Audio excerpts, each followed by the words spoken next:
Hello everyone, welcome to my YouTube channel. Today I'm going to talk about on cloud-based VDRs for eDiscovery.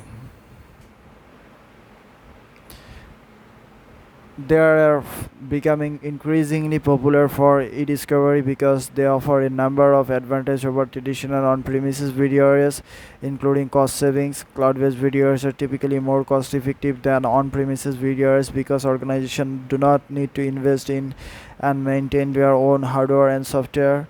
Scalability: cloud-based VDRs are scalable, and meaning that they can be easily scaled or up or down to meet the needs of the organization. This is important for organizations that experience that fluctuation in their data storage needs.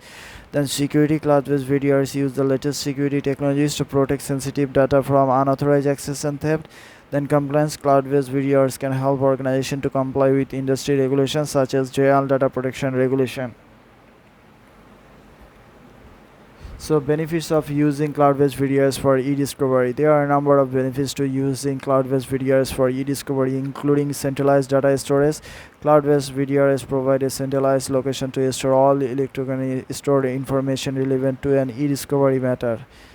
This can help to streamline the eDiscovery process and to reduce the risk of losing and misplacing ESI. Secure data sharing.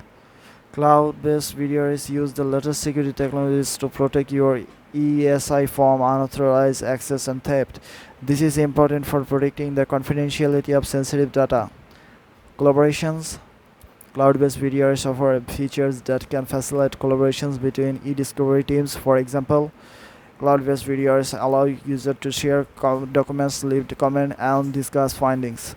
Then compliance. Cloud-based VDRs can help organizations to comply with industry regulations such as GDPR, and for example, cloud-based VDRs can help organizations to manage data retention and retention policies. How to choose a cloud-based VDR for eDiscovery? When choosing a cloud-based VDR for eDiscovery, there are a few things you should consider. Security: make sure that the cloud-based VDRs you choose uses the latest security technologies to protect ESI from unauthorized access and theft. Then compliance: make sure that the cloud-based VDRs you choose can help you to comply with all applicable industry regulations. Then collaboration features: consider the collaboration features that are important to you.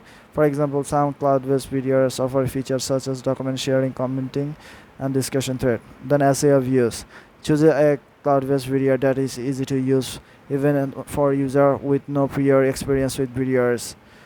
And pricing: cloud-based VDRs can vary in price. Choose a cloud-based VDR that fits your budget. Best cloud-based VDRs for eDiscovery. Here are some best cloud-based VDRs for eDiscovery: Deal Room, Interlinks, Secure Docs, DataSite, Ideals. These cloud-based VDRs offer a variety of features that are important for eDiscovery, such as security features such as encryption, access control, and audit trails. Compliance features such as data retention and detention policies. Collaboration features such as document sharing, commenting, and discussion thread. As if use industry-specific features such as ability to manage and share eDiscovery data. In last conclusions, cloud-based VDRs can be a valuable tool for eDiscovery. By using a cloud-based VDR, organization can streamline the eDiscovery process, protect sensitive data, facilitate collaborations and between eDiscovery teams, and comply with industry regulation. If you're considering when using a cloud-based VDR for eDiscovery, I encourage you to consider the cloud-based VDRs listed above. These cloud-based VDRs offer a variety of features that are important for eDiscovery and then can help you to streamline the eDiscovery process, protect sensitive data, facilitate collaborations between eDiscovery teams, and comply with industry regulations. So that's all everyone. I hope you'll understand this topic. Thank you for watching this video. Please subscribe my YouTube channel. Thank you again.